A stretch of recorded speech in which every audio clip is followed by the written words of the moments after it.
Hello everyone, आज हम start करेंगे नया टॉपिक इलेक्ट्रोस्टैटिक। चलिए, तो इलेक्ट्रोस्टैटिक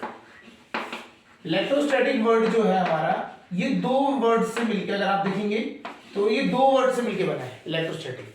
इलेक्ट्रो मींस, ये इलेक्ट्रो जो है इलेक्ट्रॉन्स के साथ रिलेटेड है, डेट इज हम क्या चार्ज की बात करते हैं हम यहाँ पे, तो चार्ज। और स्टैटिक मींस एट रेस्ट, सो अगर हम बात करते हैं इलेक्ट्रोस्टैटिक की, electrostatic is the branch of physics that deals with the study of charge at rest.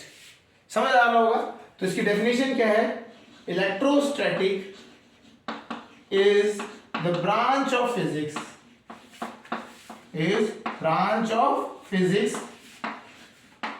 That deals with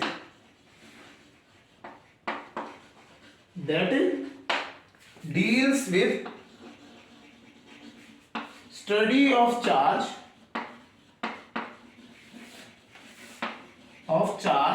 at rest।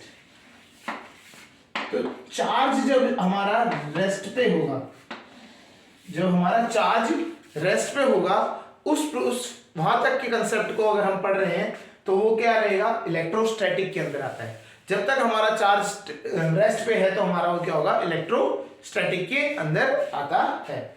उसके बाद नेक्स्ट आगे आपके पास टॉपिक्स आएंगे इलेक्ट्रिसिटी। जब आपका ये चार्ज मूव करने लग जाता है, ट्रांसफर ऑफ चार्ज होने लग जाएगा, तब क्या इसमें सिनेरियोज होंगे, कैसे क्या प्रॉपर्टीज लगेंगी, कौन से लॉज फॉलो होंगे, वो अलग चीज है। अभी हम बात बेसिकली पढ़ेंगे इलेक्ट्रोस्टैटिक। तो इलेक्ट्रोस्टैटिक इज चार्ज हमारा कहां पे रहेगा? रेस्ट पे रहेगा। समझ आ रहा होगा? चलिए, तो आज हम स्टार्ट करते हैं स्टार्टिंग बेसिक से। इसके चार्ज से पहले स्टार्ट करते हैं। चार्ज होता क्या है, क्या उसकी प्रॉपर्टीज होती हैं, ठीक है? चलिए स्टार्ट करते हैं। तो हमारा क्या है? चार्ज। आपने सुना होगा चार्जेस के बारे में, क्योंकि केमिस्ट्री में भी हम पढ़ते हैं इलेक्ट्रॉन्स, प्रोटॉन्स, तो वहीं से आता है, उसी से रिलेटेड है चार्ज। चार्ज होता क्या है? अगर हम डेफिनेशन की बात में करें तो charge is the integral property of matter. Charge एक मैटर की इंटीग्रल प्रॉपर्टी, इंटीग्रल मतलब इनबिल्ट प्रॉपर्टी है। तो कोई भी मैटर होगा तो उसके अंदर वो चार्ज होगा ही होगा। तो इसको हम लिखते हैं, it is an integral property of matter.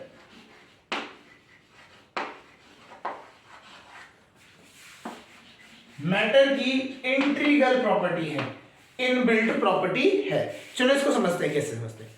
Matter, हम सबको पता है मैटर का सबसे बेसिक, अगर हम बात करें छोटे छोटे टुकड़ों में करते चले जाएं, सबसे लास्ट जो सेक्शन मिलेगा that will be a atom.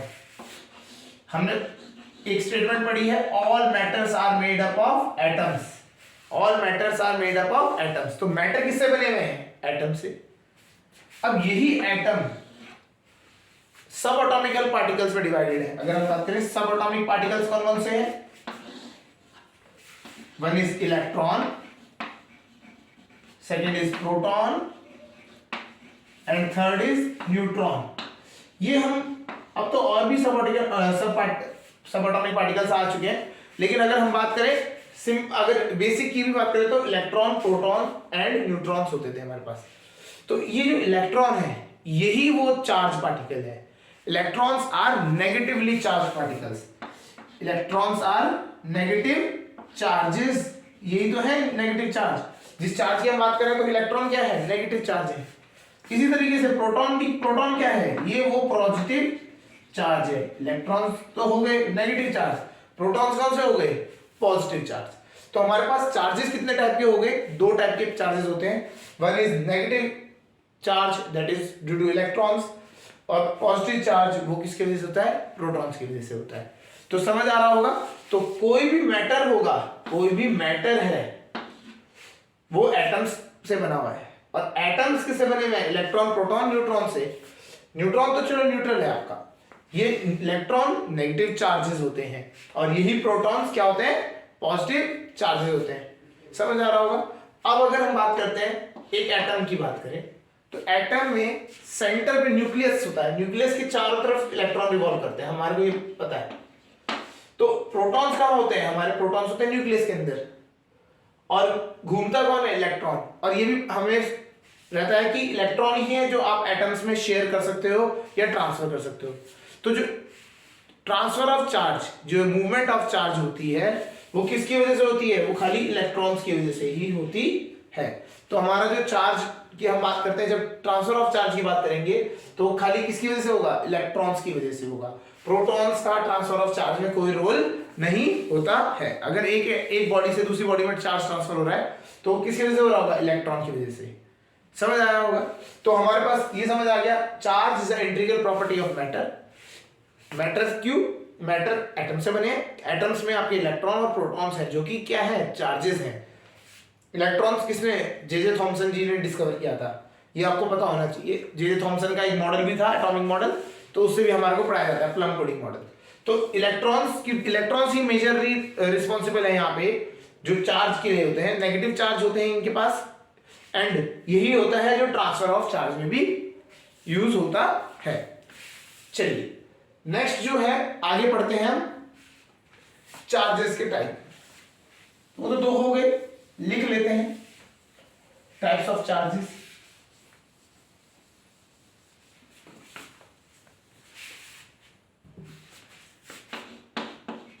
Types of charge. Charges कितने टाइप के होते हैं? दो टाइप के। One is positive charge and another is negative charge. और चार्ज हमारे कितने टाइप के होते हैं? दो टाइप के, positive charge and negative charge. Positive charge हमें पता है प्रोटॉन्स की वजह से, नेगेटिव चार्ज इलेक्ट्रॉन्स की वजह से। ठीक है, इससे ज्यादा इंटरेस्टेड जो है हमारे को जो रहता है वो है टाइप्स ऑफ चार्ज्ड बॉडीज। हमारे को जो समझना है वो है इसके लिए, चार्ज बॉडीज कितने टाइप की है हमारे पास। चार्जेस तो दो टाइप के हो गए, one is positive and another is negative, लेकिन बॉडीज कितने टाइप की होती है? ये होती है हमारे पास तीन तरीके की। Charge bodies are of three types. हमारे पास बॉडीज होगी तीन तरीके की। पहली बॉडी होती है positively charged body, positively charged body. Second negatively charged body, and last is neutral. Third जो है वो है न्यूट्रल। तो आपकी तीन तरीके की बॉडीज हैं, positively charge, negatively charge and last is neutral. तो पॉजिटिवली चार्ज बॉडी कैसे होती है समझते हैं। देखिए आपको बताया था कि हमारे पास दो टाइप के चार्जेस हैं, एक है पॉजिटिव और एक है नेगेटिव। पॉजिटिव प्रोटॉन्स की वजह से है, नेगेटिव इलेक्ट्रॉन्स की वजह से है।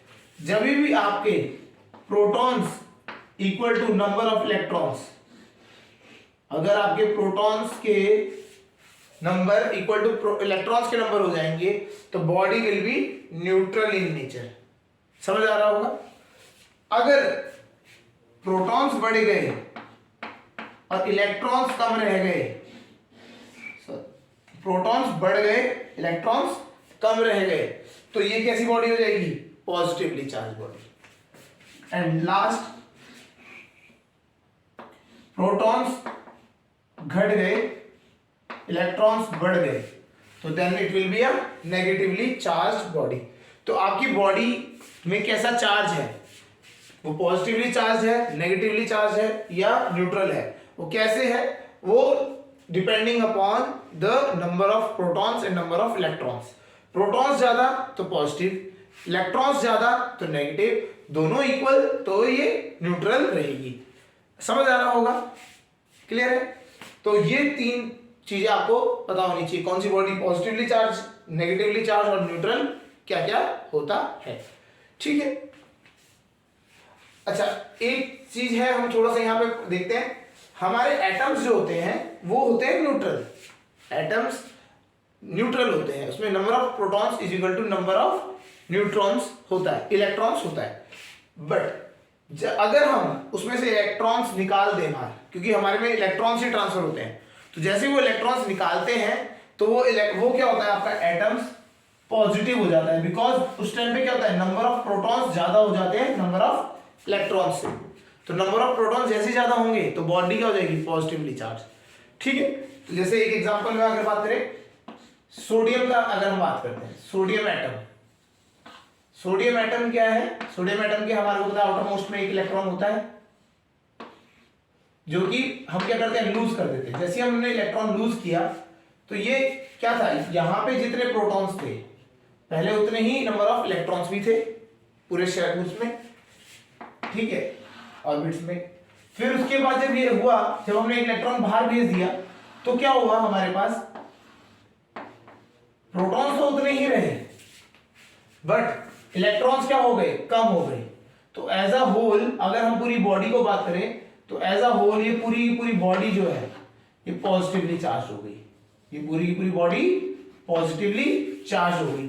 इसीलिए हम क्या कहते हैं, जब सोडियम लिखते हैं, सोडियम एटम ये हो गया, लेकिन सोडियम जब इलेक्ट्रॉन लूज कर देता है तो वो एक आयन बन जाता है, पॉजिटिवली चार्ज आयन। समझ आ रहा होगा। तो इलेक्ट्रॉन जब लूज करते हैं तो क्या होता है, पॉजिटिव बॉडी बन जाती है। और इसी तरीके से अगर हम उसके लिए बात करते हैं फ्लोरीन या क्लोरीन के लिए बात करें, फ्लोरीन में क्या होता है, आउटर मोस्ट में 7 इलेक्ट्रॉन्स है,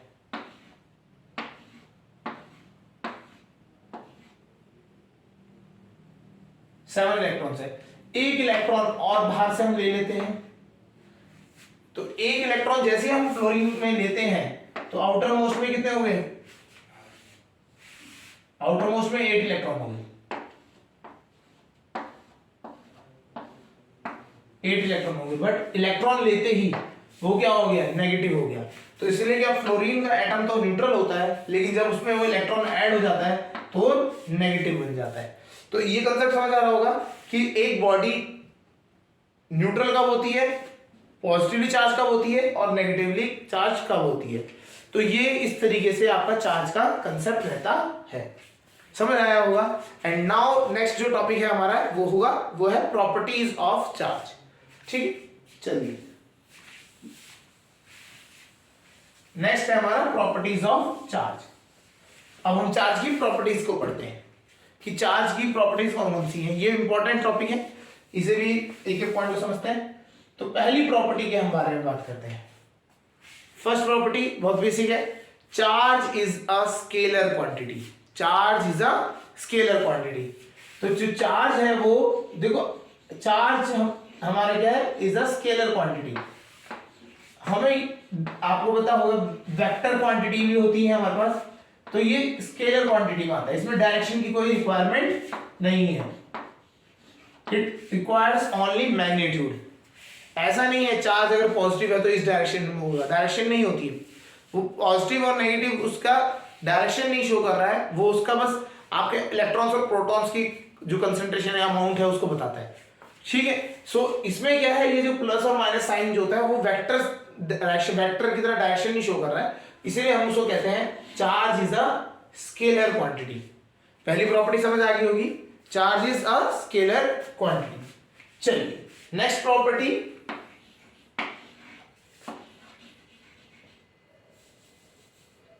same charge repel each other।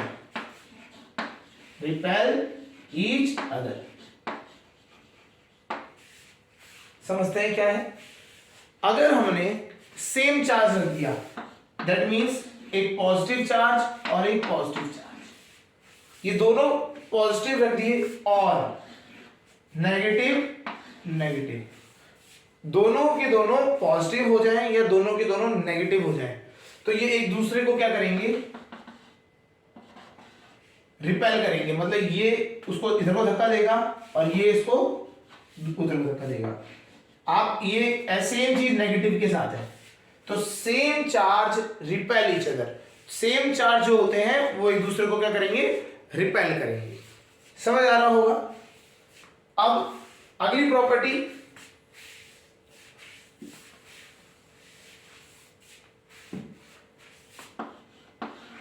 Opposite charge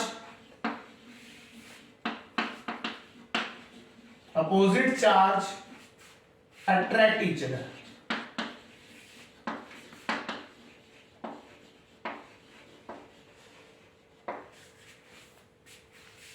same charge तो रिपेल कर रहे हैं, अगर अपोजिट एक पॉजिटिव हो जाए और एक नेगेटिव हो जाए तो ये एक दूसरे को क्या करेंगे, अट्रैक्ट करेंगे, या अपनी एक दूसरे को अपनी तरफ खींचते हुए लेके आएंगे। तो इस तरीके से क्या होता है, जो थर्ड प्रॉपर्टी है वो है opposite charge attract each other. एक पॉजिटिव चार्ज को नेगेटिव चार्ज के आप पास में रख दोगे, उसकी प्रॉक्सिमिटी में रख दोगे, तो वो क्या होगा, एक दूसरे की तरफ को खींचे चले जाएंगे। समझ आ रहा होगा। चलिए अब फोर्थ लिखते हैं।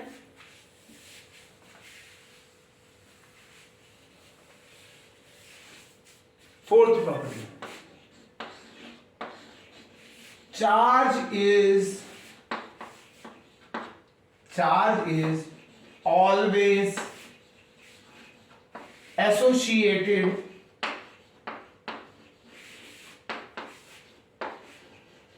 with mass।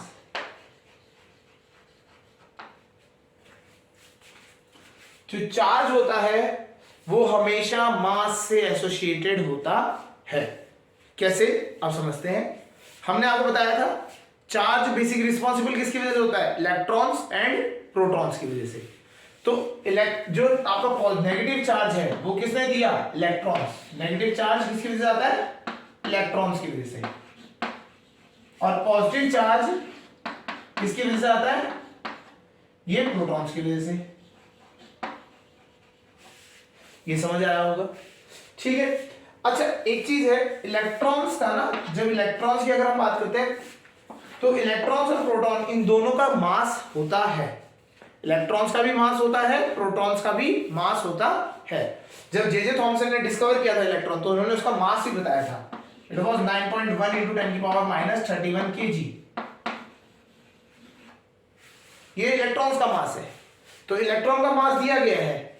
इसी तरीके से प्रोटॉन्स जो हमारे ई गोल्डस्टीन थे उन्होंने जब इसको निकाला था तो इट वाज 1.6 × 10⁻27 kg। तो इसका भी मास दिया गया है। तो होता क्या है, जो चार्ज पार्टिकल्स हैं, जो इलेक्ट्रॉन्स और प्रोटॉन्स हैं, इन दोनों के मासेस हैं। तो कभी भी आप जब ट्रांसफर करते हैं चार्ज को, चार्ज के लिए ट्रांसफर के लिए कौन रिस्पॉन्सिबल है, नेगेटिव, मतलब इलेक्ट्रॉन्स रिस्पॉन्सिबल है, क्योंकि इलेक्ट्रॉन्स ही हैं एटम्स को छोड़ के आगे जाते हैं। तो इलेक्ट्रॉन्स जब भी आप मूव कराओगे या चार्ज को आप कभी भी कहीं पे करोगे, स्टोर करोगे, तो वो क्या होगा, उसके साथ हमेशा इलेक्ट्रॉन्स आए होंगे। समझ आ रहा होगा। इसको इस तरह से समझते हैं कि अगर मेरे पास बॉडी ए है, इसमें मेरे को क्या करना है, पॉजिटिव चार्ज करना है। ए को क्या बनाना है, पॉजिटिव में कन्वर्ट करना है। इसका मतलब क्या हुआ, मुझे इसमें से इलेक्ट्रॉन्स रिमूव करने हैं। क्या रिमूव करने हैं, इलेक्ट्रॉन्स बाहर निकालने पड़ेंगे। देखो कोई बॉडी न्यूट्रल है, उसमें क्या है, अभी प्रोटॉन्स इक्वल टू इलेक्ट्रॉन्स है, प्रोटॉन्स इक्वल टू इलेक्ट्रॉन्स है। मुझे क्या करना है, मुझे इसको अगर पॉजिटिव बनाना है तो मुझे क्या करना पड़ेगा, इसमें से इलेक्ट्रॉन निकालूंगा। जैसे इलेक्ट्रॉन निकालूंगा तो प्रोटॉन ज्यादा हो जाएगा इलेक्ट्रॉन से। समझ रहे हैं, इधर देखिए, प्रोटॉन्स ज्यादा करने हैं तो इलेक्ट्रॉन को क्या करना पड़ेगा, कम करना पड़ेगा। तो जब मैं इलेक्ट्रॉन निकालूंगा तो इलेक्ट्रॉन निकालने के साथ क्या, मतलब इलेक्ट्रॉन के साथ मैं उसका मास भी तो निकालूंगा। तो एक चीज कंसेप्ट समझ आनी चाहिए, जब भी हम किसी न्यूट्रल बॉडी को पॉजिटिवली चार्ज बॉडी बनाते हैं तो उसका मास रिड्यूस होता है। समझ आया होगा। जब भी एक न्यूट्रल बॉडी को पॉजिटिवली चार्ज बॉडी बनाया जाएगा तो उसका मास रिड्यूस होगा। सिमिलरली इसका उल्टा भी अगर बात करें, अगर एक न्यूट्रल बॉडी को, न्यूट्रल बॉडी है हमारे पास, ये न्यूट्रली मान लेते हैं, अब इसको मेरे को क्या करना है, कन्वर्ट करना है नेगेटिवली चार्ज बॉडी में। तो मुझे क्या करना पड़ेगा, नंबर ऑफ इलेक्ट्रॉन्स बढ़ाने पड़ेंगे, नहीं पड़ेंगे। जब नंबर ऑफ इलेक्ट्रॉन्स बढ़ाने हैं तो मुझे इलेक्ट्रॉन्स ऐड करने पड़ेंगे, क्योंकि इलेक्ट्रॉन्स मतलब आप इलेक्ट्रॉन्स ही रिस्पॉन्सिबल है किसी भी बॉडी में चार्ज डालने के लिए या निकालने के लिए। ठीक है, तो इलेक्ट्रॉन्स ऐड करने हैं। तो इलेक्ट्रॉन जब ऐड करने की बात आएगी तो क्या होगा, इलेक्ट्रॉन का मास भी ऐड होगा। तो जैसे जैसे हम इलेक्ट्रॉन ऐड करते रहेंगे तो मास भी ऐड होता रहेगा। तो यहां कंसेप्ट समझना है कि अगर हमें whenever a neutral body is converted into a negatively charged body then its mass increases. तो मास क्या होता है, वो बढ़ता है उसका। क्लियर हो रहा है, ठीक है। तो इसी लाइन यही स्टेटमेंट है, the charge is always associated with mass. तो इसको अगर हम इसका एक इसकी समरी लिख के दें तो इसको अगर हम लिखते हैं तो ये 2 पॉइंट्स में हम और लिख सकते हैं। पहला पॉइंट ए और B, whenever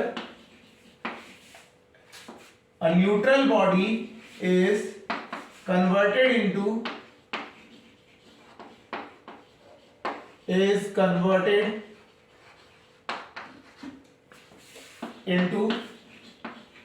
positively charged body करना है मतलब उससे इलेक्ट्रॉन निकालने हैं। इट्स मास इज रिड्यूस, उसका मास क्या रहता है, वो रिड्यूस होगा, बहुत कम होगा, बहुत माइन्यूट, लेकिन रिड्यूस होगा, बहुत माइन्यूट होगा लेकिन होगा। ऐसे ही whenever a neutral body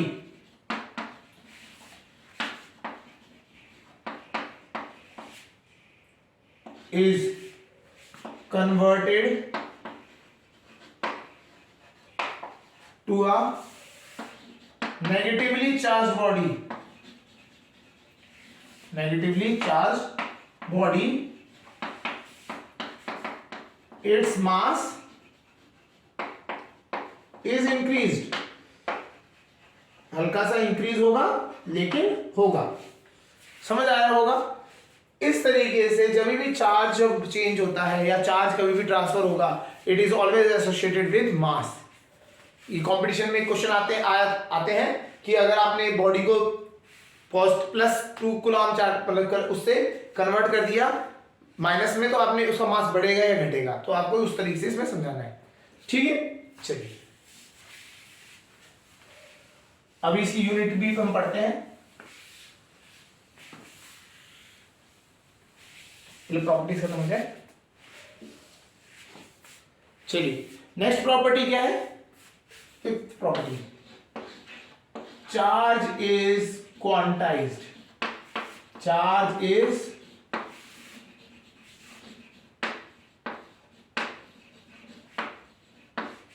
quantized. Charge क्या है आपका, क्वांटाइज्ड है। क्वांटाइज मीन्स क्वांटम मतलब पैकेट्स की फॉर्म में। चार्ज आपको हमेशा पैकेट्स की फॉर्म में ट्रांसफर होता है। इसका मतलब ये है कैसे, अगर हम बात करते हैं, देखिए मेरे पास बॉडी है ए, एक बॉडी है ए, ठीक है। इस बॉडी ए को बी में मतलब इससे क्या करना है, ट्रांसफर करना है चार्ज बी में। सपोज करिए एक बॉडी है हमारे पास ए, इसमें चार्ज है मेरे पास, सपोज करिए पहले से नेगेटिवली चार्ज बॉडी है, नेगेटिवली चार्ज बॉडी है। तो जैसी नेगेटिवली चार्ज बॉडी है, इसको मेरे को क्या करना है, नेगेटिव चार्ज को इसमें ट्रांसफर करना है। तो मैं क्या करूंगा, मैं जब ट्रांसफर करूंगा तो ऑब्वियस बात है मैं क्या ट्रांसफर करूंगा, इलेक्ट्रॉन्स को ट्रांसफर करूंगा, नहीं करूंगा। तो जो मैं ट्रांसफर करूंगा इलेक्ट्रॉन्स को, तो मैं जब भी ट्रांसफर करूंगा इलेक्ट्रॉन्स होंगे। तो यही कंसेप्ट ये कहते हैं कि भाई आप जब भी कभी भी कोई चार्ज को ट्रांसफर करेंगे, ठीक है, तो it will be in the form of electrons. Electrons के नंबर में होगा, या तो 1 इलेक्ट्रॉन होगा या 2 3 4 5, ऐसे आपके नंबर ऑफ इलेक्ट्रॉन्स ही तो बढ़ेंगे। आपने 100 इलेक्ट्रॉन्स भेजे तो इलेक्ट्रॉन्स ही हैं। तो वो कहते हैं कि जो चार्ज ट्रांसफर है, जितना भी चार्ज हमने ट्रांसफर किया है Q, it is always a integral multiple of the charge of electron। इसका मतलब क्या है, n is the any integer, कोई भी इंटीजर होगा, एंड E क्या है, चार्ज ऑफ इलेक्ट्रॉन। अब समझिए हमने एक चीज समझी थी, ट्रांसफर ऑफ चार्ज के लिए इलेक्ट्रॉन रिस्पॉन्सिबल है, क्योंकि इलेक्ट्रॉन ही आपके आउटर मोस्ट ऑर्बिट में घूम रहे हैं। प्रोटॉन्स तो पड़े हैं आपके अंदर न्यूक्लियस में, वो तो निकलेंगे नहीं बाहर, तो इलेक्ट्रॉन मूव कराएंगे। इलेक्ट्रॉन आपने यहां से इधर को इलेक्ट्रॉन ट्रांसफर कर दिया तो ये नेगेटिव हो जाएगा, अगर इससे इलेक्ट्रॉन ले लिए तो ये पॉजिटिव हो जाएगा। तो ये तो हमें पता है, लेकिन यहां पे जो आपका क्वांटाइजेशन ऑफ चार्ज है वो ये कहता है Q, जो टोटल चार्ज ट्रांसफर है, जो चार्ज आपने ट्रांसफर किया है वो क्या है, it will be always integral multiple of charge of electron. मतलब आप 1 इलेक्ट्रॉन भेजेंगे, 2 इलेक्ट्रॉन भेजेंगे, 3 इलेक्ट्रॉन, तो 1 इलेक्ट्रॉन का जो चार्ज है उसके इंटीग्रल मल्टीपल में होगा। क्लियर हो रहा है नहीं हो रहा है? तो इसको इसका एक डेफिनेशन लिख लेते हैं. According to this,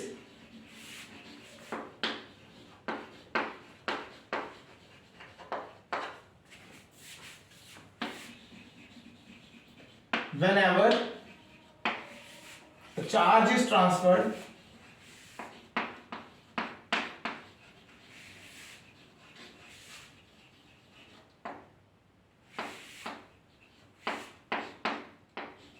it will be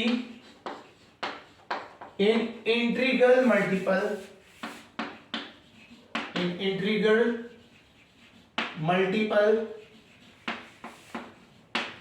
of charge of electron. तो इलेक्ट्रॉन के चार्ज के इंटीग्रल मल्टीपल पे होगा. अच्छा, एक चार्ज ऑफ इलेक्ट्रॉन की वैल्यू कितनी होती है ये याद रखना. इसकी वैल्यू है 1.6 इंटू 10 की पावर माइनस 19 कूलम. 1.6 इंटू 10 की power minus 19 coulomb. Ajay coulomb क्या होता है? कूलम जो होता है it is the unit of charge. Coulomb is the unit of charge. जो हम चार्ज की यूनिट हम बात करते हैं, चार्ज जो हम बात कर रहे हैं, चार्ज की यूनिट जो है कूलम है, सी से रिप्रेजेंट किया जाता है. ठीक है, तो क्वांटाइजेशन ऑफ चार्ज ये कहता है, इट सेड्स that the charge transferred is always in the integral multiple of charge of electrons. तो चार्ज ऑफ इलेक्ट्रॉन के इंटीग्रल मल्टीपल पे होता है. चलिए एक क्वेश्चन से समझा देते हैं. क्वेश्चन क्योंकि इस पे आते हैं तो क्वेश्चन से समझा देते हैं इसको.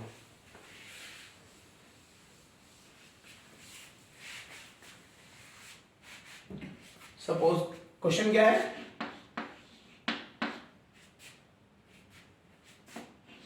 Calculate the charge transferred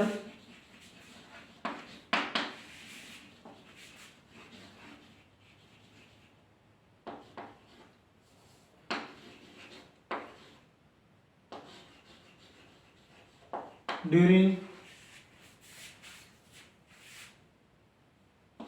transfer of 10 की पावर 16 इलेक्ट्रॉन्स. अब हमने क्या किया? 10 की पावर 16 इलेक्ट्रॉन्स को हमने ट्रांसफर कर दिया from body A to body B. कोई भी बॉडी हो सकती है, ए से बी में हमने ट्रांसफर कर दिया 10 की पावर 16 इलेक्ट्रॉन्स को. तो हमसे पूछ रहा है भैया बताओ आप कितना इलेक्ट्रॉन्स, इतने तो इलेक्ट्रॉन्स ट्रांसफर हो गए, कितना चार्ज ट्रांसफर हुआ है? तो इसका हम सिंपल यूज करेंगे. सॉल्यूशन में अगर हम बात करें तो हमें पता है by quantization of charge Q is equal to NE. Q is equal to NE where E is the charge of electron. तो चार्ज हमें निकालना है. नंबर ऑफ इलेक्ट्रॉन्स ट्रांसफर्ड हमारे पास कितना है? 10 की power 16. Charge on electron 1.6 into 10 की power minus 19. 1.6 into 10 की पावर माइनस 19. ओके. अच्छा एक चीज याद रखिए, इलेक्ट्रॉन पे जो चार्ज होता है वो नेगेटिव होता है, तो हम यहाँ पे नेगेटिव साइन शो कर लेंगे. और चार्ज ऑन प्रोटॉन की बात करेंगे तो ये क्या होगा? पॉजिटिव होता है. तो यहाँ पर वैल्यू सेम होती है, प्रोटॉन का चार्ज और इलेक्ट्रॉन का चार्ज की वैल्यू सेम होती है. बट आप अगर उसकी बात करें साइन की तो इलेक्ट्रॉन नेगेटिव होता है, प्रोटॉन पॉजिटिव होता है. ठीक है, इसको कैलकुलेशन करेंगे तो इसका it will come out to be 1.6 into 10 की पावर माइनस 3 कूलम. ठीक है, इसको हम ये इस तरह लिख सकते हैं 1.6 मिली कूलम.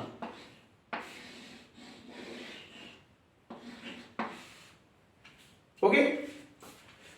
10 की पावर माइनस 3 को ही मिली लिखते हैं, तो मिली एम स्मॉल एम कूलम. ठीक है, सो आपका यहां समझ आया होगा. तो हम क्या कर सकते हैं, जब भी हमें नंबर ऑफ इलेक्ट्रॉन्स दिए जाएंगे जो ट्रांसफर हुए हैं तो उससे हम क्या निकाल सकते हैं? उसका चार्ज निकाल सकते हैं, कितने चार्ज ट्रांसफर हुए हैं. ठीक है, चलिए एक क्वेश्चन और देख लेते हैं इसी के रिलेटेड. इस बार हमें इलेक्ट्रॉन्स पता थे, हमें चार्ज निकालना था. सपोज करिए चार्ज पता है हमें, तो हमें find electrons, find number of electrons transferred, number of electrons transferred when 160 minus 160 coulomb charges transfer. जब हमने कितना चार्ज ट्रांसफर किया 160 कूलम। सेम सॉल्यूशन वही, फॉर्मूला एक ही है हमारे पास, Q is equal to NE। Charge इस बार हमारा कितना है minus 160 coulomb. Number of electrons इस बार निकालने हैं, नंबर ऑफ इलेक्ट्रॉन्स अभी हमारे को निकालने हैं। अब इनटू चार्ज ऑफ इलेक्ट्रॉन, एक इलेक्ट्रॉन पे चार्ज कितना होता है 1.6 इंटू 10 की पावर माइनस 19। समझ आ रहा होगा? ये पूरा का पूरा डिवाइड में चले जाएगा, तो 160 डिवाइडेड बाय माइनस 1.6 इंटू 10 की पावर माइनस 19। ठीक है, ये हटाएंगे, ये माइनस माइनस कैंसिल, 100 19 ऊपर जाएगा तो ये आ गया n इज इक्वल टू 10 की पावर 21 इलेक्ट्रॉन्स।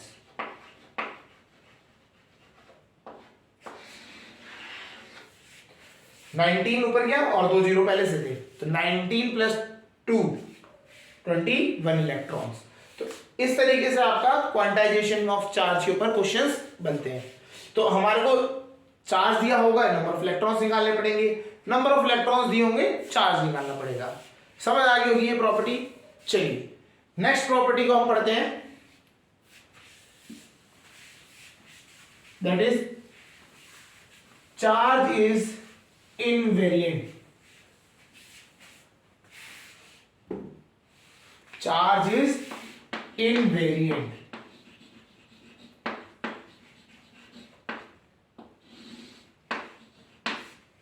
इसका मतलब क्या है? चार्ज जो होता है आपका वो रिलेटिव नहीं होता है। जैसे कि स्पीड रिलेटिव होती है, मतलब मैं अपनी स्पीड अर्थ के रिस्पेक्ट में मेजर कर रहा हूं, और अगर मैं कभी जैसे ट्रेन में बैठा हूं तो मैं अपनी स्पीड जो मैं अगर ट्रेन में मैं चल रहा हूं तो मैं अपनी स्पीड ट्रेन के रिस्पेक्ट में मेजर कर रहा हूं। अगर बाहर कोई बैठा है ट्रेन से तो वो एक फ्रेम ऑफ रेफरेंस का कंसेप्ट आ जाता है, तो हमारी स्पीड उसके हिसाब से चेंज हो जाती है। ठीक है, बट चार्ज के लिए हम बात करें तो charge is invariant, it is not relative to anything. आपका चार्ज क्या है? एक चार्ज अगर एक बॉडी है उसका चार्ज है 10 कूलम, अगर हम बात करें कूलम यूनिट है उसकी, तो 10 कूलम अगर उसमें चार्ज है तो वो उतना ही रहेगा अगर वो उसकी स्पीड थोड़ी सी पहले कम थी उसे बढ़ा दी जाए, या फिर उसको अगर मैं अभी मैं रोड पे लेके चल रहा था या फिर मैं उसको ट्रेन में लेके ट्रैवल करूं, तो वैल्यूज क्या है? वो इनवेरिएंट है, जो चार्ज है उतना का उतना ही रहेगा। समझ आ रहा होगा? तो value of charge is not relative, that is it do not varies with the speed of the charge. ठीक है, तो यहां पे लिख लेते हैं charge is invariant, it means the charge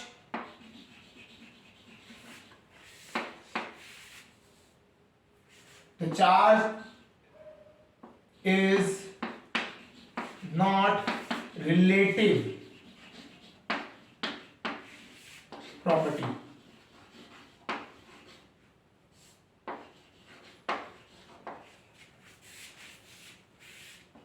That is, it do not changes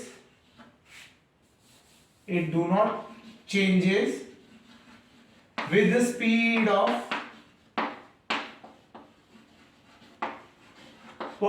body की speed से के साथ वो चेंज नहीं होता। समझ आ रहा होगा? तो ये बहुत बेसिक है कि मतलब जो चार्ज है वो चार्ज आपका एक अगर बॉडी चार्ज रुका हुआ है तभी भी 10 कूलम है, अगर उसको मूव भी कराने लग जाएंगे तो वो भी 10 कूलम ही दिखाई देगा। समझ रहे हैं? ऐसा नहीं कि स्पीड चेंज होने के साथ साथ उसका चार्ज भी अमाउंट चेंज होता जा रहा है, नहीं, ये नहीं होता है। ठीक है, नेक्स्ट प्रॉपर्टी लिखते हैं, 6th property.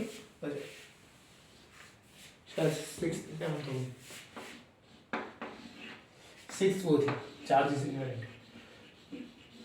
Charge is 7th property, charge is conserve.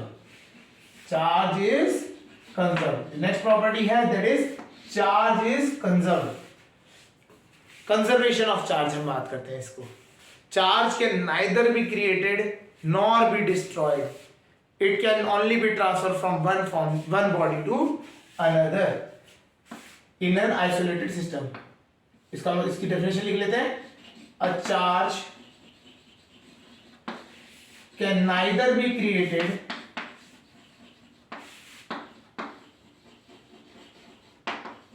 nor be destroyed. Nor be destroyed.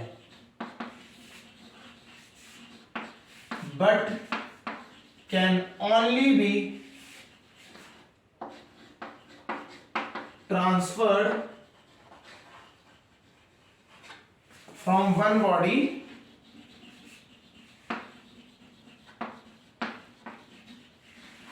to another in an isolated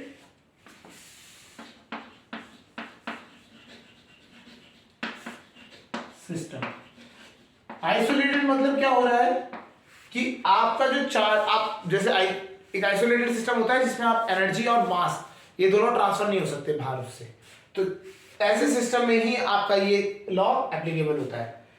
इसको समझते हैं, एक एग्जांपल से समझते हैं.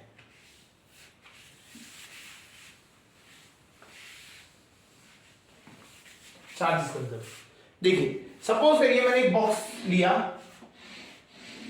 और इसको मैंने आइसोलेट कर दिया, चारों तरफ से बिल्कुल क्लोज पैक सील, ठीक है, नॉन मतलब जिसमें चार्ज ट्रांसफर नहीं हो सकता, इस तरीके का मटेरियल हमने कर लिया पूरा. अब हमने क्या किया, इसके अंदर फॉर एग्जांपल 3 हमने बॉडीज रखी जिनमें अलग अलग चार्जेस थे. इसमें चार्ज लेट, इसमें चार्ज था 8 कूलम, इसमें चार्ज माइनस का 4 कूलम, इसमें प्लस 6 कूलम. ये इस तरीके से बॉडी थी. अब हमने क्या किया, इसको आइसोलेटेड सिस्टम में इन चार्ज बॉडीज को रखा और इसको शेक कर दिया, किसी तरीके से शेक कर दिया. तो ये क्या हुआ, रब किए, इसमें ट्रांसफर हो गया चार्जेस का. तो चार्जेस क्या हो गए, थोड़े से इधर उधर हो गए, ट्रांसफर हो गए. एक बॉडी से ये जब पॉजिटिव वाला नेगेटिव से टकराएगा तो क्या होगा, शेयरिंग करेंगे अपने, मतलब चार्जेस को इधर उधर मूव कराएंगे. तो करा दिया इन्होंने मूव. कुछ 8 वाली बॉडी में 6 कूलम चार्ज आ गया, -4 वाली में -2 कूलम चार्ज आ गया. अब बात आती है, क्वेश्चन में पूछेगा कि इसमें कितना चार्ज है, इसमें कितना चार्ज है. तो कंजर्वेशन ऑफ एनर्जी, जो आपका चार्ज है, चार्ज इज कंजर्व्ड, वो ये कहता है कि अगर एक आपने आइसोलेटेड सिस्टम लिया है, अगर आपका एक सिस्टम आइसोलेटेड है तो चार्ज इससे बाहर नहीं जा सकता. इसका मतलब क्या है, टोटल चार्ज आप इसका ऐड करो, 8 + 6 14, 14 - 4 + 10 कूलम. तो पूरे सिस्टम के अंदर कितना चार्ज था, +10 कूलम. फाइनली भी इतना ही चार्ज होना चाहिए. अभी कितना है, 6 - 2, 6 - 2 + 4, और यहां पे x मान लेते हैं, इसको +x चार्ज है, ठीक है. तो कितना आ गया, x की वैल्यू आ गई +6 कूलम. तो इसका मतलब क्या है, ये जो बॉडी है, इस बॉडी पे भी कितना चार्ज होगा, +6 कूलम. तो इसका मतलब क्या है, ये जो आइसोलेटेड होने की वजह से सिस्टम, जो इसके अंदर का जो नेट चार्ज था 10 कूलम, फाइनली भी वो 10 कूलम ही रहेगा. बस एक बॉडी से दूसरी बॉडी में ट्रांसफर हो चुका होगा. तो क्या बोला उसमें, वही पूरी डेफिनेशन में, स्टेटमेंट पे आते हैं वापस. Charge can neither be created nor be destroyed, it can only be transferred from one body to another in a isolated system. Isolated system है, बंद है. अगर ओपन सिस्टम होगा तो ये क्या होगा, चार्ज कहीं आप ट्रैक भी नहीं कर सकते कहां चली है. क्या क्लियर हो रहा होगा ये पॉइंट, ठीक है. इसके ऊपर एक और क्वेश्चन करें, कर लेते हैं. चलिए एक क्वेश्चन लेते हैं. एक आइसोलेटेड सिस्टम ही था, इसमें बॉडीज थी +5 coulomb, -2 coulomb, +8 coulomb, -3 coulomb. Okay. अब क्या हुआ, इन बॉडीज को शेक किया गया, मूव कर दिया गया. 4 बॉडीज ऐसी रही.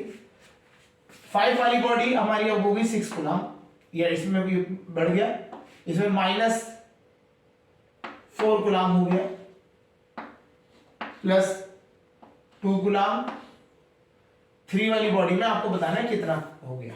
ठीक है, तो by conservation of charge, net charge inside the isolated system वो क्या रहेगा, उसकी अगर हम बात करें कैलकुलेट करते हैं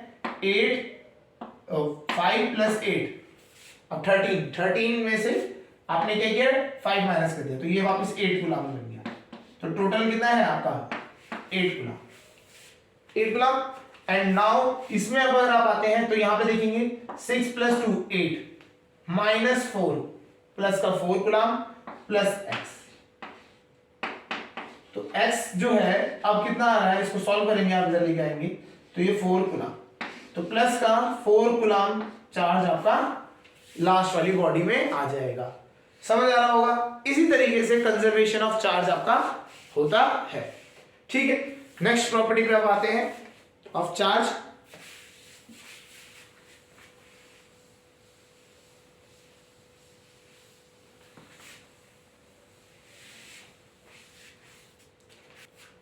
नेक्स्ट, चार्ज इज ट्रांसफरेबल।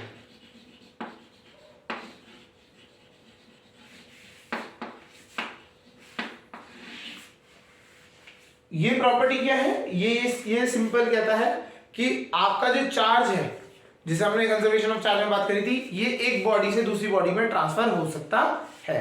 तो charge is transferable, that means the charge can be transferred,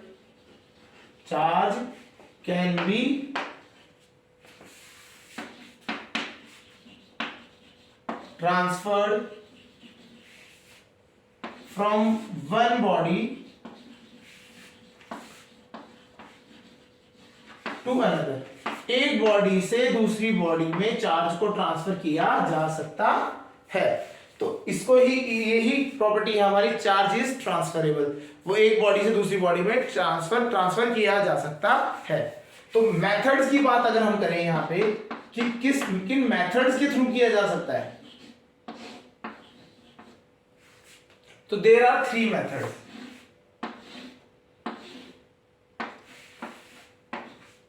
अभी इनको पढ़ते हैं। इसके बाद पहला है conduction, another is induction and last is friction. तो ये हमारे पास 3 मेथड है, जिन 3 मेथड्स के हेल्प से हम चार्ज को एक बॉडी से दूसरी बॉडी में ट्रांसफर कर सकते हैं। क्लियर हो रहा होगा। तो ये प्रॉपर्टी जो है, लास्ट प्रॉपर्टी है इसकी, चार्ज इज ट्रांसफरेबल। चार्ज क्या है, ट्रांसफर किया जा सकता है एक बॉडी से दूसरी बॉडी में। उसको करने के 3 तरीके हैं हमारे पास, one is conduction, another is induction and last is friction. तो ये 3 तरीके आपको पता होने चाहिए। ठीक है, चलिए अब हम इन पे बात करते हैं, transfer of charge. Next topic है ट्रांसफर ऑफ चार्ज।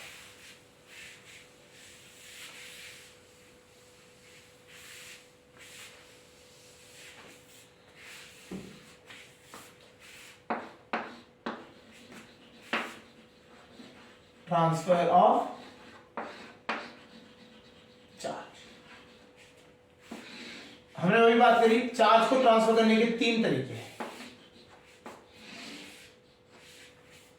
3 तरीके, पहला तरीका है कंडक्शन,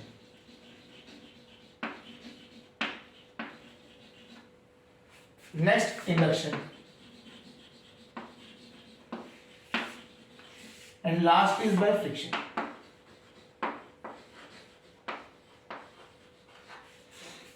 ठीक है, समझते हैं कैसे क्या होता है हर एक के बारे में।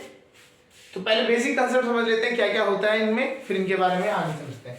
कंडक्शन में क्या होता है, आप एक बॉडी जो चार्ज है पहले से, उससे अब किसी और दूसरी बॉडी को अगर आप चार्ज करना चाहते हैं तो उसमें क्या करते हैं, हम बॉडीज को टच कर देते हैं। कैसे, फॉर एग्जाम्पल अगर मेरे पास एक बॉडी है जो कि पहले से ही चार्ज है,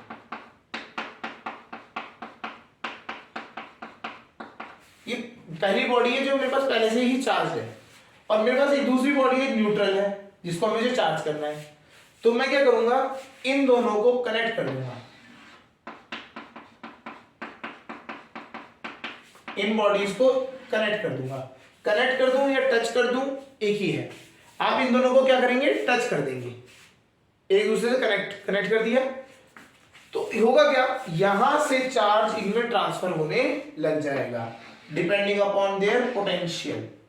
और जैसे ये ट्रांसफर होगा इससे क्या होगा, जो ये पॉजिटिव चार्ज था, ये पॉजिटिवली चार्ज था, तो सेम तरीके का चार्ज दूसरे में भी आ जाता है।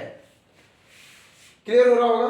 तो हम क्या करते हैं कंडक्शन में, एक बॉडी जो चार्ज है उसको दूसरी न्यूट्रल बॉडी से टच करते हैं, या कनेक्ट कर सकते हो, टच कर लें आप ये कनेक्ट कर लें, उससे क्या होगा, जैसे आप ये करेंगे तो इसका जो चार्ज है सेम तरीके का चार्ज दूसरे में ट्रांसफर हो जाता है। बेसिकली वहीं से वो चीज वो ट्रांसफर इसमें हो गया। क्लियर है। ओके, नेक्स्ट जो होता है वो है इंडक्शन के लिए आते हैं। इंडक्शन में कंसेप्ट है थोड़ा सा कैसा, क्या है इसमें, हमने एक बॉडी ले ली चार्ज,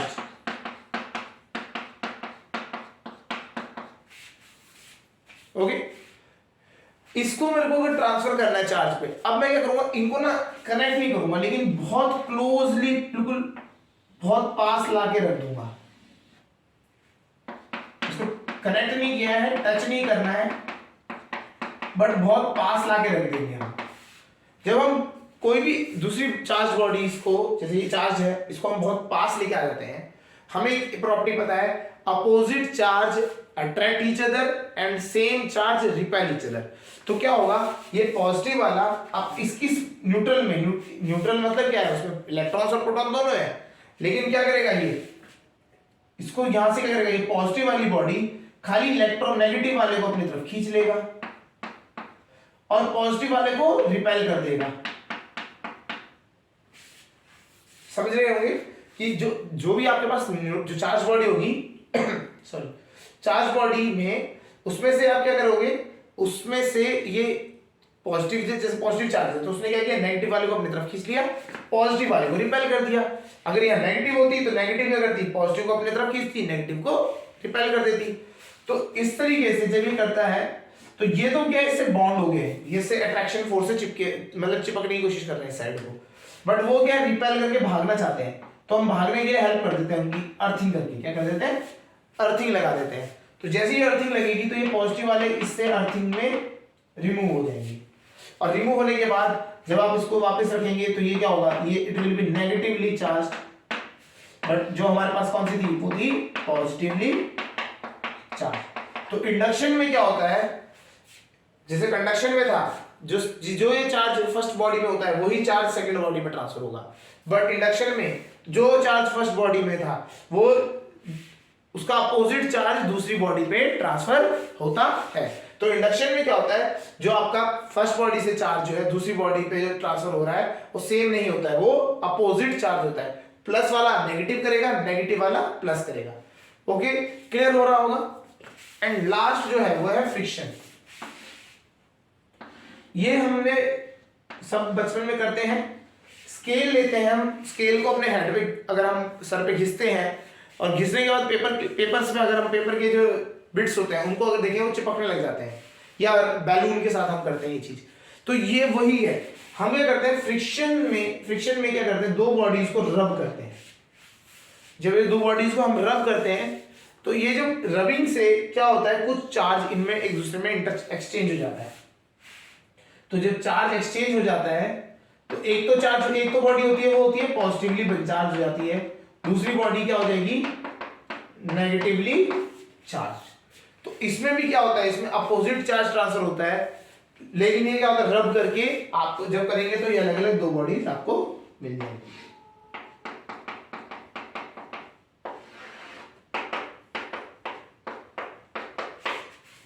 ठीक है, तो कंसेप्ट समझ आ गया होगा। कंडक्शन में हम क्या करते हैं, चार्ज बॉडी को टच कर देते हैं दूसरी बॉडी से और वो ट्रांसफर हो जाता है चार्ज का। ठीक है, इंडक्शन में क्या करते हैं, हम उसको टच नहीं करते, बहुत क्लोजली लाके रख देते हैं, और उसकी वजह से क्या होता है, अपोजिट चार्ज को ये अट्रैक्ट करता है और सेम चार्ज को रिपेल कर देता है। जो रिपेल करता है उसको हम अर्थिंग से आउट कर देते हैं और उसको फिर हम क्या करते हैं, अपोजिटली चार्ज बॉडी बना देते हैं। लास्ट फ्रिक्शन, फ्रिक्शन में क्या करते हैं, दोनों को रब करते हैं, जैसे ही रब करते हैं तो एक में पॉजिटिव चार्ज क्रिएट हो जाता है, एक में नेगेटिव चार्ज क्रिएट हो जाता है। समझ आ रहा होगा, ये तीन पार्ट्स आपको समझ आ गए होंगे।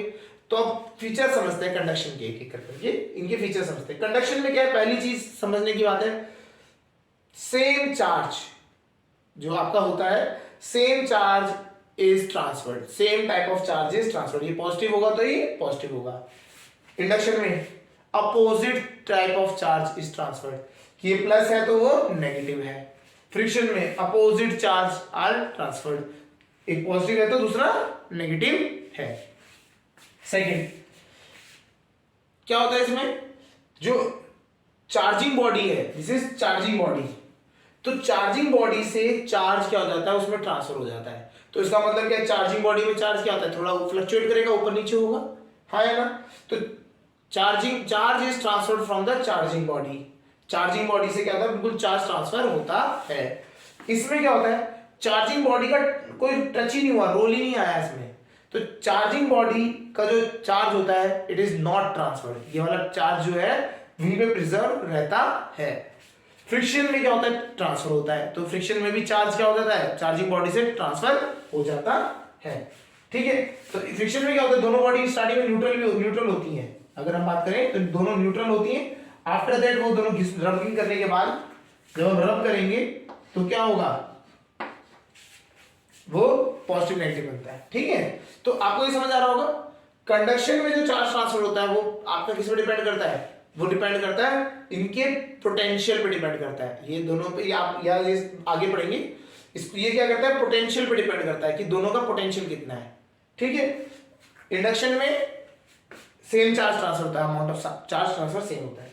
ठीक है, फ्रिक्शन में भी इक्वल अमाउंट में चार्ज ट्रांसफर होता है, जितना इसमें होगा थोड़ा सा उतना ही अपोजिट वाला उस दूसरे में ट्रांसफर हो जाएगा। तो इस तरीके से आपके ट्रांसफर ऑफ चार्ज का टॉपिक होता है। तो हमने चार्ज क्या होता है ये समझ लिया, चार्ज की प्रॉपर्टीज में अगर हम बात करें, सेम पहला कि charge is scalar quantity, second property charge of same type, मतलब या same charge repel each other, opposite charge attract each other. ठीक है, फिर उसके चार्ज इज क्वांटाइज्ड, फिर चार्ज इज इनवेरिएंट, फिर चार्ज इज ट्रांसफरेबल। इस तरीके से हमने सारी प्रॉपर्टीज पढ़ ली। ठीक है, methods of transfer of charge, conduction, induction and friction, ये हमारे ये तीन टॉपिक भी क्लियर हुए इसमें। ठीक है, अब एक लास्ट एक छोटा सा है, चार्ज के बारे में हम स्टडी करते हैं, इसको देखते हैं।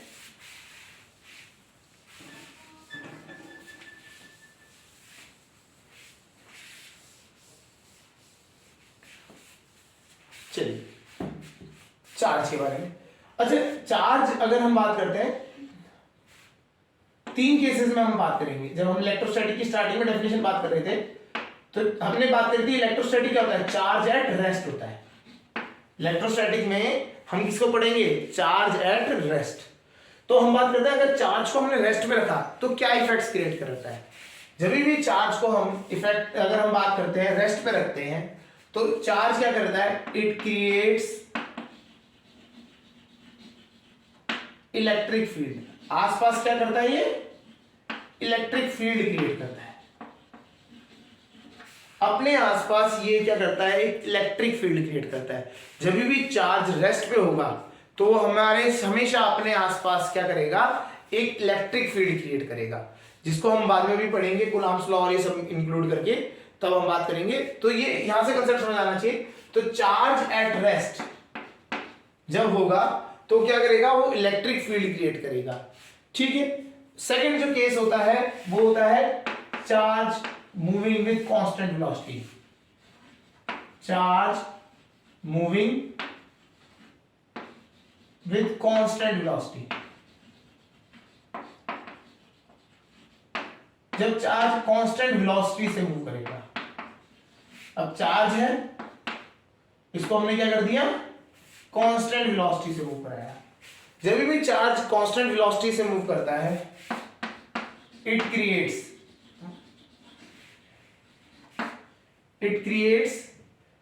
इलेक्ट्रिक फील्ड तो करता ही करता है, साथ साथ ये मैग्नेटिक फील्ड भी क्रिएट करता है। क्या करता है, मैग्नेटिक फील्ड। अच्छा ये आप समझते हैं कैसे होता है? जो हमारे इलेक्ट्रिक करंट, जो हमारे वायर्स होते हैं, जो इलेक्ट्रिसिटी हम बात करते हैं, ये जो टॉपिक है charge moving with constant velocity, it is called electricity.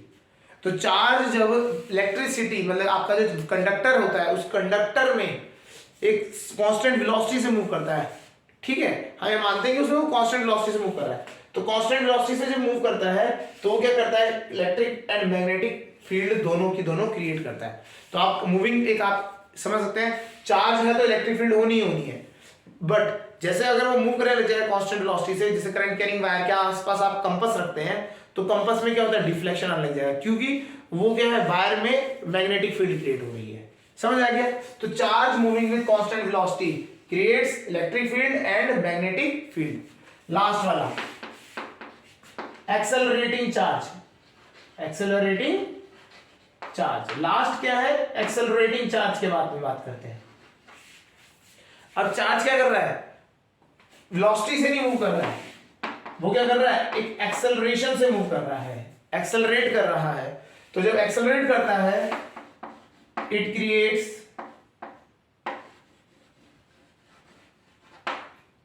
Electric field,